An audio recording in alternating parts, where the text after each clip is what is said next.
Three, two, one, boom, and we're live. So Hi, nervous. Maggie. How are you? Hey David, I'm so nervous. Wow. You don't seem the type to be nervous. You have I'm such so a positive honored. energy. Okay. I'm so honored to be part of your podcast.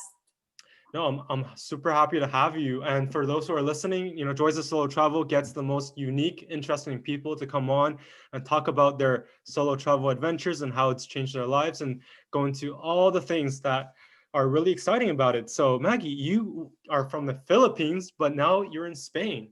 Yes, Viva Filipinas, Viva España. Wow. So yeah, I'm actually in Terrassa, a city close to Barcelona that people can familiarize with. And I've been here since 2018. So that's like Wow. 3 years 3 now, years and now. I don't.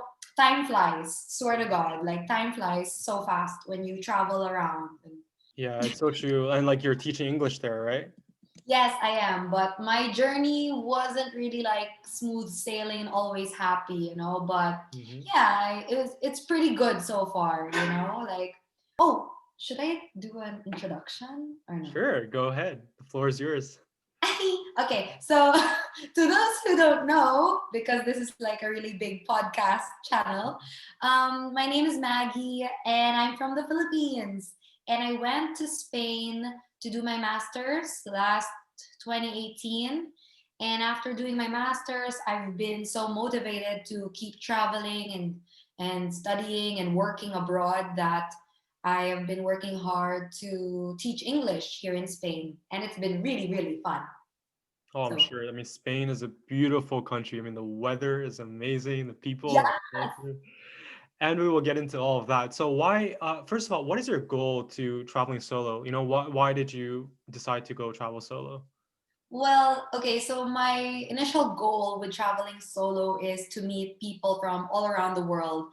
As you know, I'm from the Philippines and it's a really, really small country. And I just wanted to expand my horizons, to just open my eyes and to see other cultures, other countries, and to go really, really far. So I went as far as Spain. And yeah, well, it's a world completely different from my country, but at the same time kind of similar, as the Philippines was like a colony of Spain. So it's been really, really, it's been an immersion, a very good experience. Mm-hmm. And, Yeah. and like, what was like the similarities you feel? Like, since you said there were perhaps some similarities, did you feel any since you've been living there for 2 years now between Spain and Philippines? Well, actually, first similarities that I liked was our attitudes. Like the way the Filipinos act, we're very open people. We're very, I don't know, we like parties, fiestas, and we're really like casual. We have like that Latin vibe that Spanish people have. So, in that sense, in Spain, there are different regions. So, when I was doing my master's in Murcia, which is the really down south of Spain, I noticed that all the people were very, very open, very confident, very loud. And it was a trait similar to the Philippines, to Mm-hmm. like my friends at least, that I could say. Yeah. No, but that's super interesting. And honestly, out of all the Filipino friends I have, they're all like that. Super warm, Oh, friendly. Filipinos are everywhere, man. So you have a friend, a best friend from the Philippines? Yeah, yeah. He went to school in the U.S., but he's from the Philippines, and then he came to Canada for a bit too. So, but Oh, yeah, super welcoming. Just like, oh, I'll show you this place. Come to Philippines. I'll show you all the islands. All of this.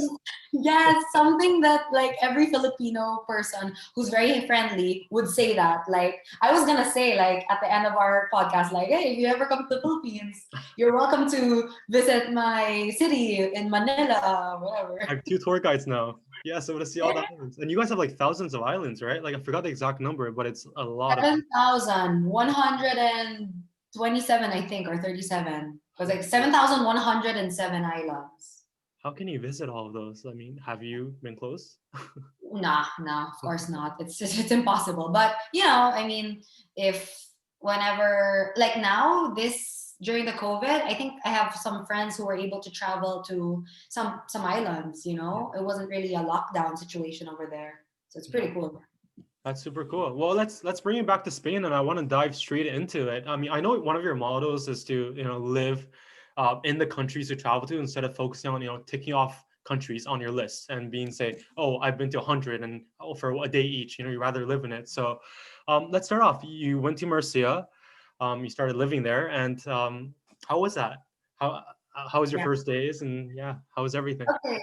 So yeah, as you said, I wasn't really the type of traveler that would like have a lot of places to go to. To be honest, it was really like Europe, and I was really just like pinpointing Spain because it was really my kind of goal to like Yeah. to go to.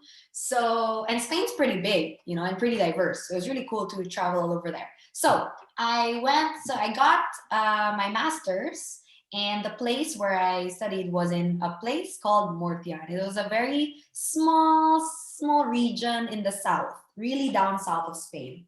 So in this area, I studied my master's for like 1 year. And my course was actually pretty far from being an English teacher. It was actually something related to sports science Mm. because that was my bachelor's when I was in the Philippines. So it's really, really funny how it happened. Yeah, yeah, yeah. So back then, I used to do dragon boat. I'm not sure if you're wait, no, you are familiar with dragon boat because in Canada they have a lot of dragon boat teams. Yeah, I've never tried, but there was a Dragon Ball team in my university, but I never tried, but I did. I know the term. I don't know exactly how it works, but I know the term. It's a lot of people rowing together, right? Like, Yes, exactly. It's like 10 people in one side, 10 people in another side. So 20 in total. You have a drummer, you have the one in the back to control the oar. yeah. And yeah, so it's like a big boat racing in synchronization to the finish line. And that's basically it. It's like kayak. So it's like a team sport.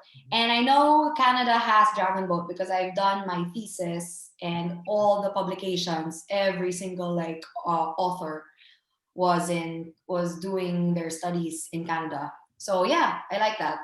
Um, so yeah, I did my master's in Murcia for 1 year, and it's always been related to sports. And our master's was in English. So when I went to Murcia to go to Spain to do my master's, all my classmates weren't Spanish. They were all international students like me. So I had one from Finland, from Turkey, from Canada, two from Canada actually, from Latvia, and from United States. And there were no Spanish people at all that I could come in contact with. So I was like, what the hell, man? Like I'm in Spain. I thought I was gonna like hablar español, like come on. So when I moved to Spain, my first few days I took like an Airbnb. Yeah. So first few days I took an Airbnb. I was looking for flats to live in. So the cheapest way was to like flat share. So it's like having your own room but sharing a flat with another person. Yeah. So there were lots of, thank God for technology. Like I survived by finding a flat within like 2 weeks, of just swiping, looking for a nice room, a nice flatmate. So eventually I found this really cool girl. Her name is Pam or Paloma. And she was like super chill, a vegan. She was like super supportive of the LGBT community. She had a really chill flat. It was just us two. And this girl, Pam, so I stayed with her during my entire master's course. And that's when I got to learn Spanish with her because she was from Murcia. She was a Spanish girl. So I got to totally like immerse myself, just by like listening to her speak. Yeah, but she did speak English though. So it was a little like Monday, Tuesday, Wednesday, speak Spanish. And then Thursday, Friday, Saturday, okay, we can speak English or whatever. I see. Something like that. So it was pretty cool. So that's how I kind of like learned Spanish. Super interesting. So like she spoke a lot of English, or she was broken English. She spoke broken English. Dude, this girl, like for a Spanish girl, her English was really, really good. I Yeah. mean, it's as if she came out of like the Friends series, you know? I think she learned English by watching a lot of series in English, you know, a lot of, you know, she likes The Hangover, you know, funny things like that, comedy. So yeah. That it's a good way to learn for her to learn English. And for me, I wanted to learn Spanish, so she would teach me things like, okay, cocina, which is cook, I don't know, paella, things like that, blah, blah. Yeah. So, yeah, my master's experience has been really, really international. And I wanted to meet more Spanish people. Mhm. So sometimes we would have like tandems, and other times with my classmates, we would have like excursions. So, or field trips. So, one of the excursions I remembered in Murcia was when we were going to see a very popular monument there called the Monte Agudo, which in English is called something like the Jesus statue. Okay, so within my classmates, we just called it like the Jesus statue. Okay, so it's basically like a big ass statue of Jesus, and it's he's on top of a mountain, you know, and we had to like climb the mountain to go all the way up to see Yeah. him. So it was like one weekend where me and my classmates, because we're like sporty and all that, we're like, okay, let's go hiking up to the mountain, da, da, da. So easy, so easy. And so we were hiking up to the mountain, and the right before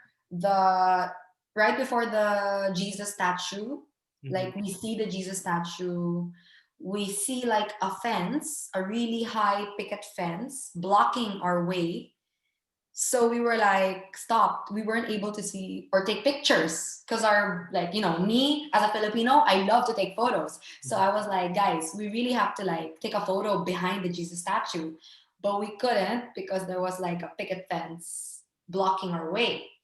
So one of the guys suggested to climb over the fence, which was a little bit dangerous and probably like not allowed Yeah. because, you know, it was really like high.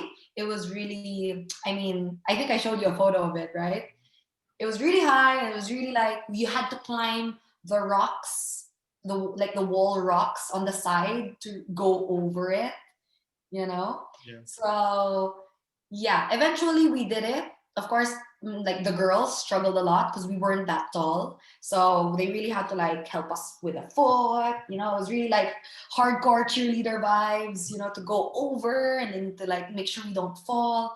Eventually we crossed and we saw the Jesus statue, Mhm. and we took photos of it up close, really cool, really nice. And although I made like a small joke and said like that's it, like we went all over the fence just for this, but then we went back, and yeah, it was really like a good experience, to crazy experience to like witness on our first year of my Yeah. And I can master. guarantee you that that selfie you sent me, the picture, it was worth that picture there.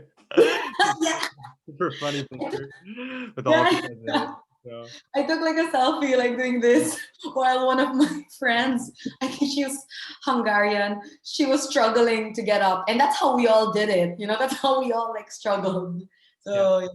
Yeah, but I wanna touch on a bit more of your experience in Murcia because I think it's just really interesting. So, first of all, I mean, you were able to be surrounded with people from all over the world, really, right? You're saying, Hungary, Latvia, Canada, USA, all over the world, and like that's probably something that's unique in its own perspective too, because you get to meet people from their own different cultures, own different backgrounds, and you're able to come together. Yes, you wanted to meet more locals in Spanish, but I mean, you were able to meet a lot of world people. And did you feel like there's something similar about the all these international students? Were they very open-minded because they're going to a new country? How did you feel about these in general, about these people that you were meeting?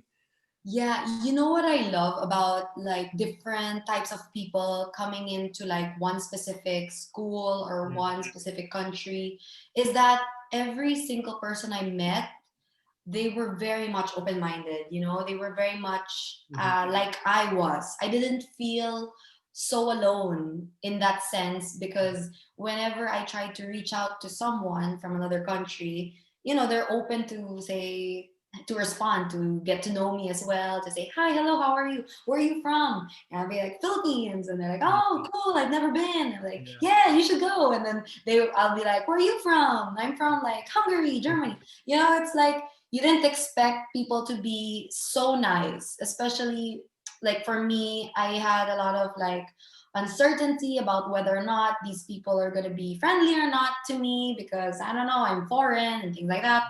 But the key to that is to always have like zero shame and Mhm. zero shyness. Mm. Like I always joke that I'm shy, but in reality, dude, like I'm really not shy at all. Like I Yeah, you're really not sure. want to like express everything, like show who I am. Like I'm really happy person Yeah. in general. And it's a good technique. It's helped me to stay doing what I love, doing what I'm, well, trying to figure out what I want to do in life. But zero shame really helped me to like survive my masters, to travel, to see other people. Yeah, I wasn't afraid to like meet other natives from Spain, and it was just like super, super. I don't know how to explain it. Just having zero shame, man. Like, Yeah. Yeah. Well, you're being yourself, you're being authentic, and the people who like you are gonna like you and gonna be in your life and be in your circle, and those who don't, that's fine too, right? You don't need everybody to like you. So exactly. It yeah, is what it is. yeah, it is what it Be is. true, be you. Wow.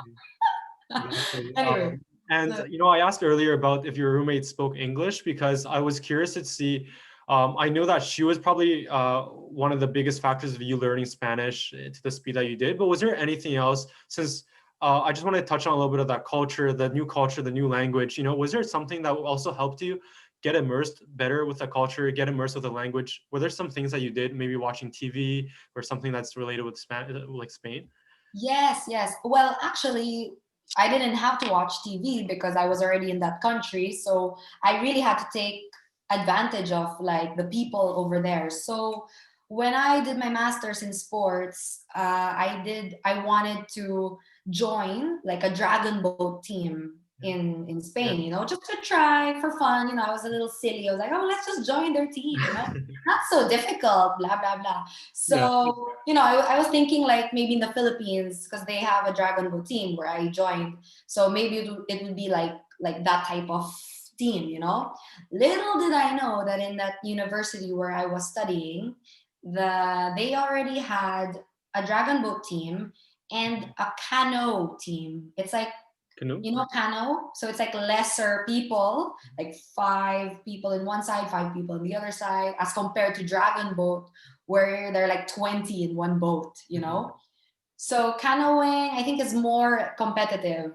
So again, zero shame, when I went to ask like the sports director if they had like a Dragon Boat team or a rowing team or whatever, where I can try it out, just try it out once, the guy who only spoke Spanish was just like using the Google translator for me and saying like, okay, we have one on Saturday in the morning. I think it was like 7 or 8 a.m.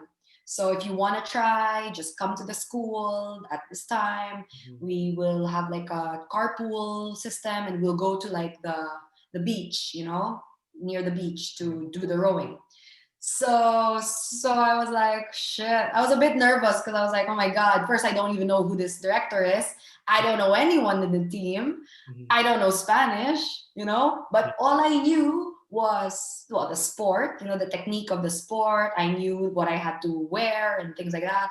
And I was like, okay, let's just do it. It's just once. Well, at that time, I was like thinking it's just one session and that's all. So after my first session, I remember I went there to the school pretty much maybe like 30 minutes early, typical Asian, I'm very early and things. So I was super early. I was like, waiting in the school, looking, I don't know, I think I was getting like a coffee or something, waiting. And then I see like the carpool cars, it's like a carpool system of the athletes. They're called piragüismo in Spanish, but I think they're rowers, you call them rowers. So the rowers, they looked so intimidating, man. Imagine Spanish rowers, but they're just bachelor students, like me doing a master's. I should have thought back then, like, we're just in the same level. But yeah, back then they were like super intimidating. They were like wearing the uniform, the jackets, and me, I was just like wearing, okay, my normal rash guard, like, oh shit, and I was so small. So yeah, eventually I went out of the school, went to the parking lot. I could already see the eyes of these Spanish people looking at me, the Asian, like, Filipina and everything. And I was just like, hello, hola, I want to try rowing just today, And then they were, yeah, they welcomed me pretty well. Like, some were a bit like confused because I couldn't speak Spanish. That was really difficult. So after that first session, when I tried dragon boating, but rowing with them, the director asked if I wanted to continue the sessions throughout my masters. So I was like, why not? Like, it's a good exercise. It's good to stay fit and everything like that, and it's free. So I was like, let's do it. Like, it's only like 3 times a week. Let's do it. So this whole equipo, the team, they only spoke Spanish, man, and like their English was really like really like, hello, how are you, very basic English. You couldn't have a conversation. So when I got into the team, of course, being the newbie and everything, they would speak Spanish all the time, all the time. And I would just listen. I would just like try to absorb all the words and everything like that. Luckily, I knew some Spanish words from like Narcos. No, I'm kidding. No, from school back then, because in the Philippines, I went to like a school where they taught some Spanish. So I knew like the basic. Hola, hello, how are you? What's your name? Blah, blah, blah. Do you like food? Do you like chocolate? Basic small talk. But throughout the 1 year, man, I was able to kind of converse in Spanish because of that immersion of Yeah. staying with a group of only Spanish speaking people 3 times a week for just like an hour and a half. It was pretty cool, pretty cool. Yeah. Yeah, I think that's probably it. You immerse yourself within your surroundings, and you're seeing that language, you're speaking that, you're hearing it every single day, and eventually, unconsciously, you're getting better over time. Exactly. I don't know how it works. I mean, I'm not really like the smartest person ever, but like somehow it's like you don't know it, but like after 6 months, suddenly I was like responding to like this Spanish girl, like, no sé por qué. Like, I don't know why you did that, something like that. I was speaking in Spanish and then I was like, whoa, Did hablo I do that? español. Yeah, I was like, whoa, Yeah. sometimes I would be like, yeah, I understand you, but I don't know how to respond. Sometimes you can just understand it, but the speaking will be like, a little bit broken. But that's why you have to have no shame, man, when traveling. So no shame and No zero shame. shyness. There we Zero go. shyness, man. Yeah, zero shyness. So you can ask them like, what does this mean? Or, Yeah. why your culture's like this? I'm gonna bring you to Valencia, Maggie. I know you got stuck there for a night, and you actually stayed with a family, right? Overnight. Yeah, a family I didn't know. So How did that happen? And how was that experience like? yeah, okay. So for the first time, I used a BlaBlaCar application. So do you know what BlaBlaCar is? Have I you heard think of that? I would believe it's similar to something like Uber, which is what we have here. Yeah, we also have Uber in the Okay. Philippines. Uber, Grab, everything taxi related. But BlaBlaCar kind of brings you farther away. Mhm. So like from Valencia, for example, Murcia, all the way down south, you could go to like Madrid, which is Okay. somewhere up north, or even to Barcelona, or even to With a Valencia. BlaBlaCar, and this is like a personal driver, like it's their own car, and they. Okay. Yeah. So exactly what you said. It's like the blah blah car. How it works is like instead of a driver, it's someone who owns the car and is going to like, for example, he or she is gonna go from Murcia to Valencia, and they're thinking, okay, I have like 3 seats available in my car. Yeah. I'm gonna put my availability in the BlaBlaCar application, and whoever wants to come with me at this time, at this day, come with me. We split the expenses and win-win. This is It's similar cheaper. to something we have called ride share, which is I think exactly what that is. Like yeah, basically what you said. Yeah. Oh. Okay, so ride share. Okay, so BlaBlaCar is pretty much like a ride share, Yeah. So it's cheaper, it's convenient. For me, it's super. I find it super, super, super cheap than taking like the train or the bus, and kind of and a little bit more comfortable, especially if you like to talk to the locals. Yeah, because they're very nice. So, oh my God, Valencia, man. Like, I went to Valencia for just the weekend, This was like after, I don't know, like Friday, I think. Mhm. So, when you book a BlaBlaCar, I guess like with a ride share, you can book it in advance, so there are no problems. 3 days before, 2 days before, even one day before, it's fine. So I booked mine pretty much in advance, like 3 days before Valencia. So my BlaBlaCar would be from Murcia to Valencia and Valencia to Murcia, obviously. Yeah.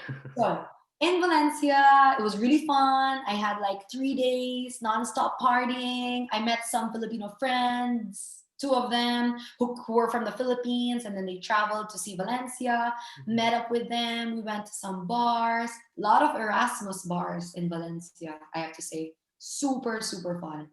And another really nice club that I think it was called Cream. Really nice, that club. Wow. But I think you had to pay to enter. Anyway, so we partied, got a little bit drunk, things like that. I already knew that I was going to go back to my home in Murcia Mhm. on a Sunday, right? So I told myself, like, okay, let's max out the partying and everything like that this night. So because I'm just gonna take like a car back home, so I could just sleep in the blah blah car, and yeah, that's all. However, the blah blah car driver, who was like an old lady, she Mhm. was like a motherly vibe. So she wrote me the night before Sunday, so Saturday, saying like, hey, I'm not gonna go home, I'm not going to Murcia on Sunday, I'm gonna go on Monday. So she suggested, the Spanish driver suggested, like, okay, you can sleep with me in my house, like you can go to my Mhm. small town a little bit in Valencia, and the next day, which is Monday, we'll take the car and we'll go back to my home, Murcia. So I was a little bit like, number one, first, I don't even know you. You were just someone I was gonna ride home with. Second, I don't even know like where, like, how to trust this person. Like if I could sleep in your home, which is not even in Valencia, it was like far from Valencia. Yeah. But yeah, so it took a lot of like, well, I didn't have enough any choice because I didn't have time to book another hostel. I didn't have the money even to like book another hostel. So I was like, okay, man, like let's just trust the system, trust the process, and I'll just, whatever happens, happens. So I said, okay, I'll go with you, lady. So she met me in the city center with her car. Seemed a little bit nice. Um, and then when we went to her town, which was kind of like a really, really old town, like if Valencia is like very old fashioned for you, this town was like super, super quiet, like Game of Thrones vibes, somewhere close to like Valencia. So it was really good in the end because I got to stay in a house filled with family because I realized at that point I haven't seen my family for over like 8 months, I think. So that was like the first time during my master's year that I was exposed to like the family setting again. They were super cool. They offered me a bed, dinner, things like that. That was the first time I was experienced to being with a Spanish family, and it really felt like being with a Filipino family, because they were really hospitable, very chill, not thinking you're a foreigner. Well, maybe they were old, so it also helped, that they were just like chilling out, doing their own thing.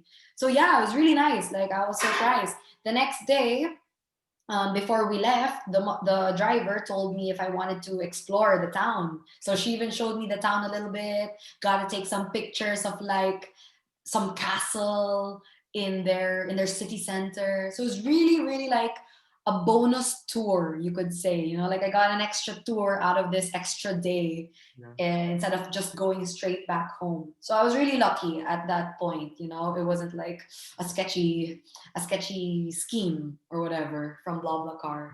When you were going through that dilemma of like saying, "Oh, should I go back? Should I go with her to stay at her place?"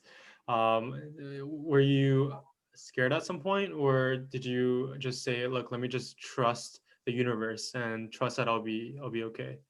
Yeah, at first, man, like, I would be like, I was kind of looking for other hostels and other blah cars available, at that time, or even at a later time. But there really wasn't anything. Like, the hostels were super, super expensive, because, booking them hours before is really, really expensive.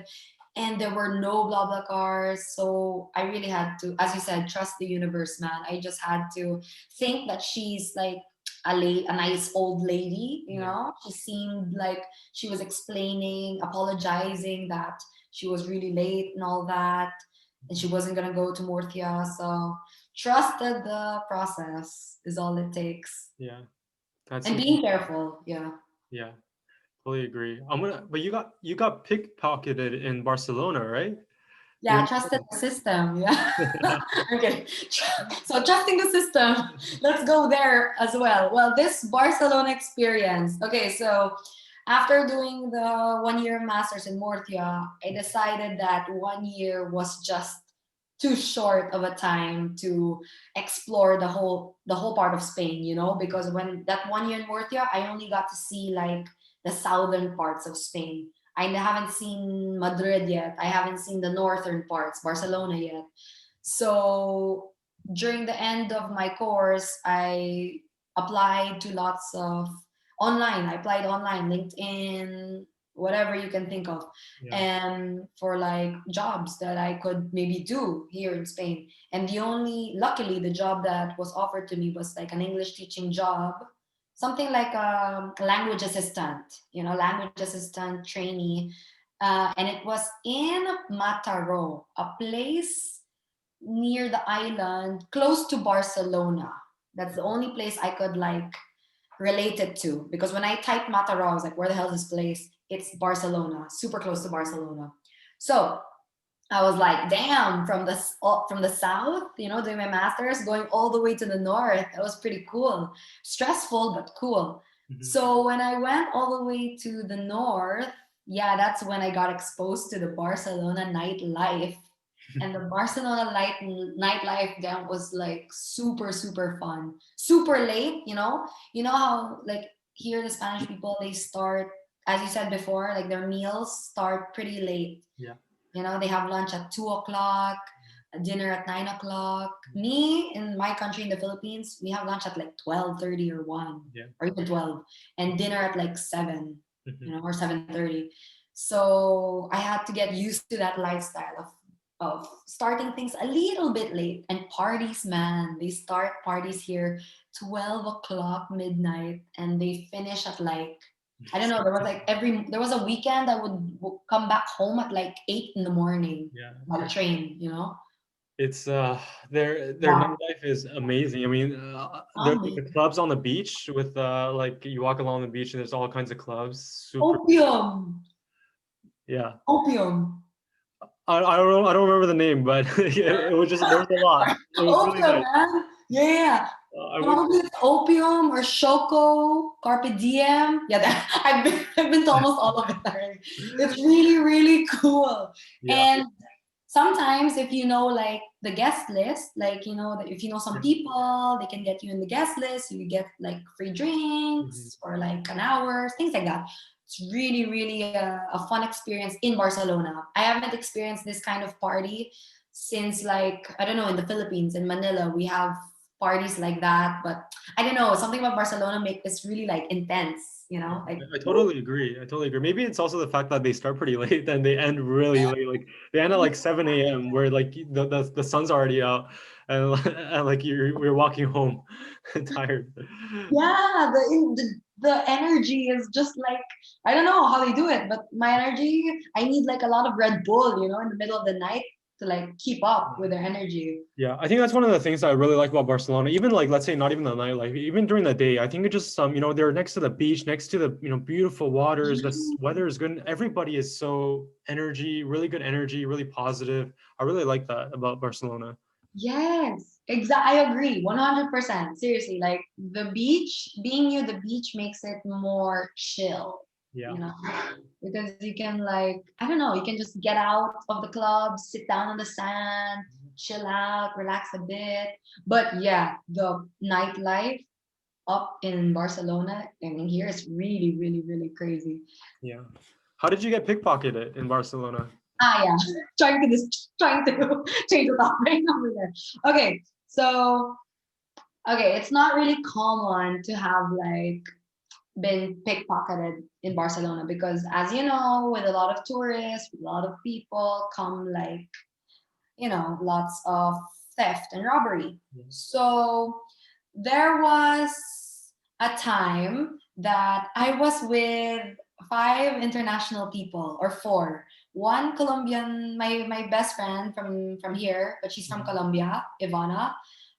This guy we met at a club. His name's Josh. I think he's from the United States. A girl from Korea. Her name's Karen. Mhm. Matt, which you know from the United Mhm. States. Yeah. And I think that's it. I think that was all of us. So we were just five really random strangers. I mean, I only knew Matt and my friend from Colombia, but the other two, I just met them in the bar. We talked, we clicked, and we said, hey, let's go to a club. I'm like, Mhm. yeah, let's go do it. So we all went to the club, right? Party, party, party. La, la, la. Finish at like 5 a.m. Okay, so 5 a.m. we get out of the club. We're walking back to like our hostel. Yeah, because we were at the hostel back then. So we're walking to the hostel.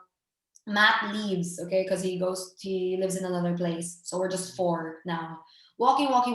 So Karen, she's from South Korea. She had her phone kind of in her front pocket of the jacket of her Mhm. coat. And, we were talking, blah, blah, blah. I think we took a selfie while walking, and then she put her phone back in.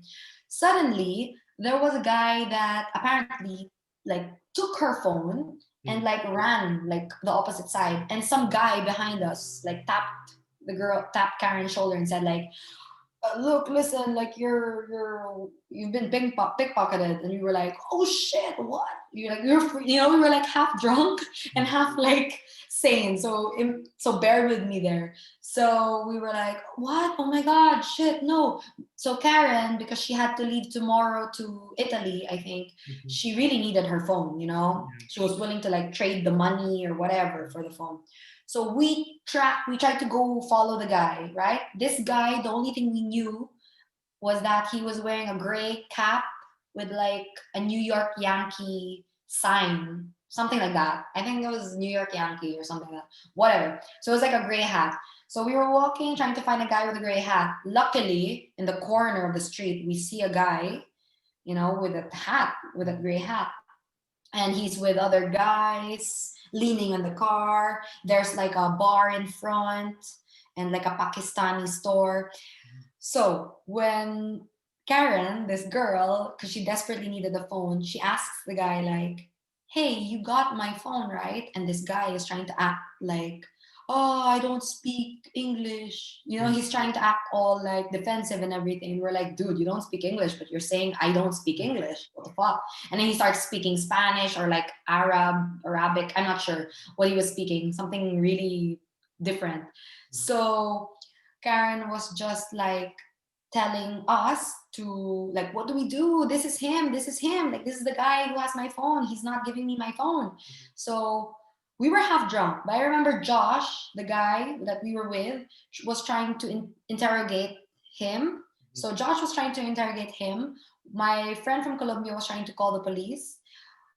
Me and Karen, I was trying to be with Karen, and we were trying to like ask the people in the clubs, like, this guy got my phone, like he's not giving it back, la la la la la. So apparently, long story short, we didn't, they were like a mafia, a mafia of like stealing phones and acting like nothing's wrong, because like there was a policeman, well, not policeman, there was a bouncer guy in front of the club who was in on stealing the phone. Yeah. So like the bouncer guy was in on it. He had like the boss the Yeah. boss was in on it, but he was like from another corner of the street, watching everything. It was Yeah. really crazy. Yeah. And we were half drunk. So we were like, come on, man, just give the phone. My friend Karen was like, I'll give you the money. Like, we really just need the freaking phone. Yeah. And long story short, it took 30 minutes to like, Karen ended up like chasing the man because the guy was like walking slowly out of like the scene. And Karen was just like, look, he's running away, he's running away. And we were like, chase him, chase him. And then while Karen was chasing him, I was chasing Karen. In short, when we came back, the boss of the mafia came towards us and gave us the phone. But the phone was dead already, you know? Eventually, we got the phone back. She got her SIM card and everything. And luckily, no one got hurt. But it was super crazy because we were like, dude, we ended up getting your phone back. And that never happens. Yeah. Because Yeah. I that think it's very rare for that to happen. Normally it just disappears. And sometimes you don't even know. They're so good that you don't even know you've been pickpocketed until you go back and you say, where's my stuff? Exactly. Imagine if that guy behind Yeah. behind us didn't tap the shoulder and say, "Hey, someone just stole your thing," Yeah. And it was right after a selfie, man. Like we took a selfie, she put it in, and whoop, They're gone. so good. They're so fast at So good. It's it. like, whoa, it's a mafia. So we were like, damn, we just beat the mafia. Of course, when we left them, because we were a little bit scared at that point. Yeah. Yeah, it was really crazy, really crazy. Well, let's talk about something that's less, I guess, pickpocketing related. I mean, you were island hopping in Ibiza, and I've personally been to Ibiza. I was cliff jumping there in the beautiful Mediterranean Sea, and it's just I know how beautiful it is. Yeah. What was the best thing you liked about visiting different islands? Oh, well, I think because, coming from the Philippines, being surrounded by islands and everything like that, Yeah. Ibiza is no surprise, no surprise destination to go to. So, of course, you heard lots of like super awesome things about Ibiza, the party scene. For me, it was really the party scene and just a chance to get out of, just to de-stress, because I think at that point I was kind of like figuring my life out, in that sense. So my Filipino friend who was in Spain said like, hey, let's go to Ibiza for like for your birthday, for my birthday in August, for 3 days. So we went to Ibiza because at that time there were like super cheap flights. I think from Wednesday, Thursday, Friday, it was like 20 euros back and forth. 20 euros. Wow. Do you know how much that is? I don't know how much the currency is in the United That's like a States. meal. Like Ah, yeah, it's like a meal. It's yeah, but really cheap, man. yeah, because I think like a paella in like Barcelona is like maybe what around that price, 15 to 20 euros. Yeah, 15 to 20. Oh, yeah, yeah, you're right. So it was a super good deal. So I was like, damn, man, this is it. This is our time to go to Ibiza. It's Ibiza time. So, we watched the movie, we prepared ourselves and everything like that. We got ready. So as soon as we got there, we went straight away to the city center of Ibiza and it was super fun. Okay, the next day, we weren't so drunk, as we just, wanted to see it. So the next day we went island hopping. And I think we took like some kind of cruise that specifies to hopping around the specific islands of Ibiza. Super beautiful. Highly recommend. Like if Mhm. you were going to do that, spend one day island hopping in Ibiza. Okay, but knowing me, I really wanted to party like one last time before I left that area because Ibiza's really, really known for Ushuaia. So Ushuaia, he in Ibiza is a place like Tomorrowland, Yeah. super huge, super cool, and expensive to come in. Well, for me, I'm like a cheap traveler, Mhm. solo traveling, so I like a budget. But, to enter, I think costs like 100 euros or something. Whoa. Okay. Wow. However, get this. I was part of like the Facebook groups to, in Ibiza when I was there for 3 days. So in the groups, I think it's called Parties of Ibiza or something. In one of those groups, they mentioned that Martin Garrix was going Mhm. to perform, I think it was Thursday night. So the second day that I was in Ibiza, that my friend and I were in Ibiza. So I was like, okay, I was just scanning my phone, looking at their note, like what they're saying about Martin Garrix, da da da da. Da. And then I see like a scalper online who's selling her tickets for Martin Garrix that day. So imagine this was like a Thursday morning before the cruise, before doing the island tour. And I was thinking, okay, if I get, I was like, okay, I want to get to do two things in one day. I want to do the island hopping thing. And after doing the island hopping, see all the islands around Ibiza, I want to see Martin Garrix. So I tell my friend, he tells me it's a little crazy, but it's my birthday, let's do it. So I think the time of the concert started very early. I think like 8 p.m. or something. Like Mhm. Martin Garrix was like really doing like a whole set Mhm. from 8 to like 2 a.m. or something like that. So and the tour, the island hopping tour, was like in the afternoon. So I think it was around 4 p.m. and finished like I don't know 7 p.m. or something like that. So quite late. So, and the areas were quite far, like the last island that we would be at Yeah. and Ushuaia were like two far places. So me and my friend had to take a cab. We couldn't walk it. It had to be like a cab because it took like, I don't know, 20 minutes away by car. So when we eventually, I contacted the scalper, super nice scalper, by the way. She's like from Poland or something. She gave me like a really, really generous discount because, it was on that day. She just wanted to sell it, whatever. She couldn't go for some reason. And yeah. And I didn't pay her until like the next 2 days. She sent me her tickets Mhm. and I told her like, okay, I'm gonna pay you once I get back to like my home and things like that. And she was like, yeah, no worries. Like, just take your time. Very chill. So I get the tickets and the concert was starting while my friend and I were at the island hopping tour. I kind of felt a little bit bad because the we kind of missed majority of the concert, majority of the set of Martin Garrix. Mhm. However, when we arrived, so we finished the island hopping tour, right? So we were like, okay, let's run, let's go get a fucking taxi and let's go to Martin Garrix now, because it was like I think around 11 p.m. We stayed in the island really, really for a long time. So it was like 11 in the evening. We took a cab. 11:30, we arrived. We got to enjoy it for like I think 2 hours more. And Martin Garrix, wow, it was super crowded. It was so difficult to kind of like get by. This is pre-COVID days. So imagine like getting close to the people, the bouncing, jumping in there, jumping with them, getting hit a lot. And me and my friend, we were a little bit shorter than the Europeans, so we could kind of like crawl down and like make our way to like the center-ish.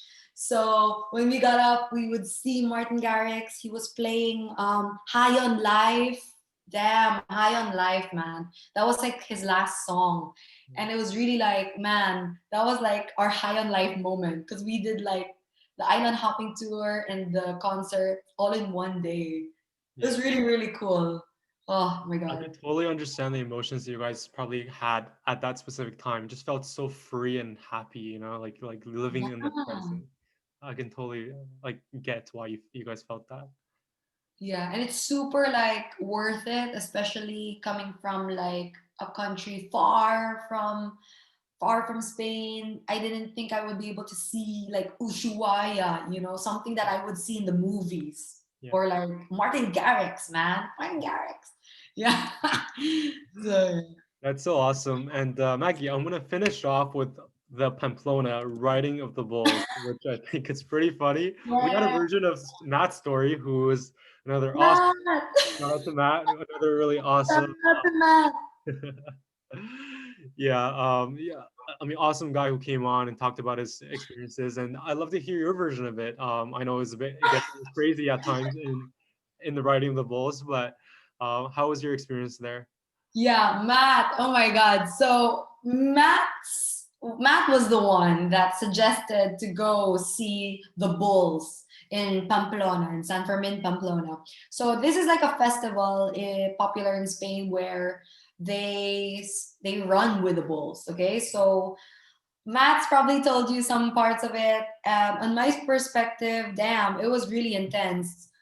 We started partying as soon as we got to Pamplona. Like as soon as you get down on the bus, Matt and I were just like, okay, man, we gotta buy like the drinks, the sangria. We gotta like start drinking because everyone was already like walking, drinking, singing, and this was like what 6 p.m. Damn, imagine from 6 p.m. until like 6 a.m. or even 7 a.m. the next day. We were like walking, partying the whole night, the whole evening. But there was a time that Matt and I got lost because well, of course, too much alcohol and stuff like that. So I think from 12 midnight I lost him at some point because there was like a big crowd, lots of people happening. We split ways, man, and he was so drunk. Matt got super, super drunk. He was sitting on the grass. I think I was still with him, okay? So I said to Matt, okay, Matt, sit down on the grass, rest for a bit. I'm gonna go buy some water, for us. So I go walk to the stand to buy water. I come back and he's gone. Okay, he's gone. And there's this man, like another guy, who kind of like sits on his spot, and I'm just like, dude, where's Matt? Like, you're not Matt. So the whole evening I was really stressing out about finding Matt because duh, he's like my buddy, man. He was like my buddy system. So I was looking for him, trying to like lose hope a bit because it's been I think 4 in the morning, and then for some miraculous scenery, like when the parade was starting to happen, when the bulls were starting to appear, I think this was like 5 in the morning or 4 in the morning, I suddenly see Matt, like literally across the street. Like there were trucks cleaning up the streets and everything like that. And as soon as the trucks passed by, I see fucking drunk Matt just standing there. And I'm like, Matt, where have you been, man? Like the whole evening, I was looking for you. Anyway, I find him. He's pretty much a little bit sober, and he tells me, I want to run with the bulls. And I'm just like, okay, run with the bulls, man. Like we've experienced so much. So he gets lost again because we say like, okay, we'll meet each other in the bus station. So he gets lost again. I lose him again. I prepare my phone to take a video to make sure in case he runs with the bulls. The bull running starts, right? So all the bulls running, people are running. I'm literally in the front, man. Like I could really see like the legs of the bulls like running, and I'm just Wow. like, oh, where's Matt? Where's Matt? Little did I know, at the end of that videotaping and everything, and I go to the bus station, Matt is on the bus, what do you call that? The bus parking lot. He's laying down and sleeping. And I'm just like, dude, Matt, you didn't run with the bulls, did you? Yes, what I'm now. He was literally like dead asleep the whole time. It was so painful because like we really drank a lot that night. That well, 6 a.m. man. Imagine 6 a.m. until like 6 Crazy. 12 hours p.m. straight. 12 hours of woof, it's intense. I could never repeat that. Yeah. Well, I mean, what a great note to end this on. I mean, thank you for coming on, Maggie. Your Yay! infectious energy is just amazing. And tell me all about You're your welcome. Spain experience, which I think is really awesome. We went into a bunch of details in all different parts of Spain, which is really cool. Do you have any final words for everybody listening? Final words is it's really fun and joyful to travel solo. There are times, of course, it won't always be fun, but at the end of the day, it's worth it.